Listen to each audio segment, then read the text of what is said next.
Well, it's halftime at a cocktail party, and what do you know? Georgia's beating the absolute shit out of Florida. This is just a massacre being broadcast on live TV. Georgia 28, Florida 3 at halftime. Georgia scored 21 points in basically next to no time at all. They did bog down a little bit in the second quarter offensively, had to punt on 2 straight possessions. Might have been 3 straight possessions, actually. But anyway, then they scored again in the second quarter. Florida managed nothing but a field goal. That's it. Georgia 28, Florida 3. Florida's done just absolutely nothing offensively. Can I check the stats? This is just pitiful. Anthony Richardson, 9 of 15 for 75 yards. Terrible. Rushing, Florida has 14 yards rushing. 14!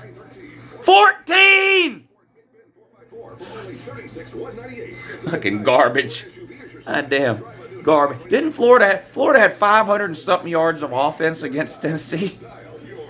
Tennessee struggled to beat this team at home. My God. 38-33. Tennessee beat this Florida team. Georgia halftime score 28-3. It's going to get much worse. It's going to get much worse for our buddy Sunbelt Billy. Oh, you need to slow this losing down. Sunbelt Billy now, baby. Hey, fuck you, Sunbelt Billy. You're getting humiliated. Speaking of humiliation, what is this?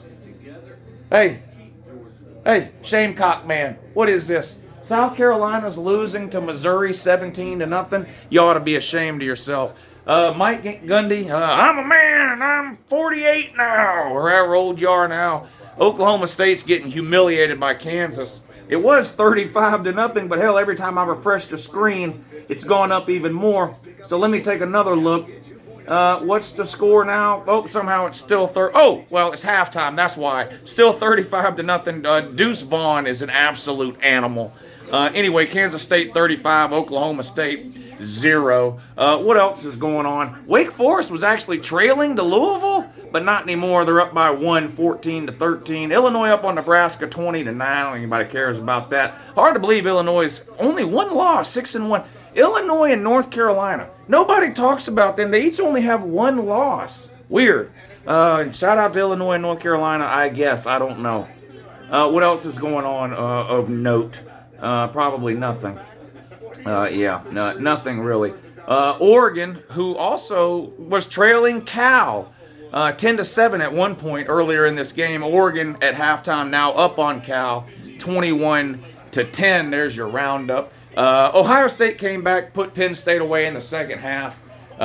Scored a late pick 6 to actually make it look a little worse than it was. But Ohio State did somehow manage to come back and beat Penn State. Miracle! I know, but they did. TCU and West Virginia actually ended up being a pretty decent game, but TCU hung on to win that one on the road in Morgantown.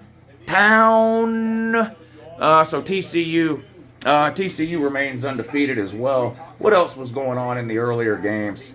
Notre Dame all over Syracuse. So Syracuse, after starting 6-0 or whatever it was, has lost 2 games in a row.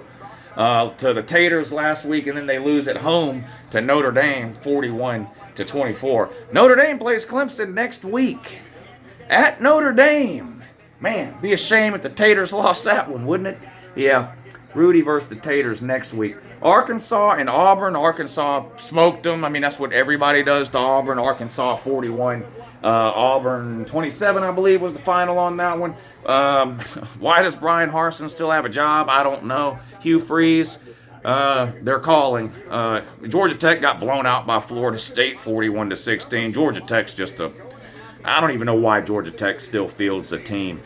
Miami and Virginia played probably the ugliest game of the year. This was worse than that game that Iowa won earlier. Remember Iowa won a game earlier in the year like 8-5, and you're sitting there, it took you an hour to figure out how did Iowa get 8, how did the other team get 5. Yeah, that kind of thing. But Miami and Virginia, it was tied 3-3 at halftime. It was tied like 6-6 at the end of regulation or something. This thing went to 4 overtimes, okay? I want you to think about some of the scores you've seen in games that involve multiple overtimes. You end up with scores that are like 65 to 62, 68 to 66, shit like that. Miami and Virginia, 4 overtimes. 4. Miami 14, Virginia 12. This is fucking insane. These two teams are setting football back 2 or 3 decades with the way they're playing on offense. Miami 14, Virginia 12. That's the final in 4 friggin' overtimes. Man, it's a shame to see how far Florida has fallen. It's halftime, and yeah, I'll be back when the game's over to laugh at them again. But Florida's just a disaster of a program. They're like the 4th or 5th best program in their own division. They're an absolute joke. They keep hiring terrible coach after terrible coach after terrible coach. They're on the Tennessee plan from 6, 7, and 8 years ago, where they just keep hiring coaches who have no business getting that job. Now, I love it. It makes me happy knowing that Florida's not going to matter at all in the SEC or in college football in general for the foreseeable future, because they're just that much of a fucking joke. That's what they are. The 90s seemed like 200 years ago, and it might as well be. Hey, is Steve Spurrier still the greatest coach of all time, like Florida used to try to tell us forever? Oh, Steve Spurrier. Yeah, Steve Spurrier's got the same number of natties as Kirby Smart. The only difference is Kirby Smart doesn't have early onset Alzheimer's and still has a fucking job. Meanwhile, Steve Spurrier doesn't even know where he is half the time and has to be spoon-fed Jell-O.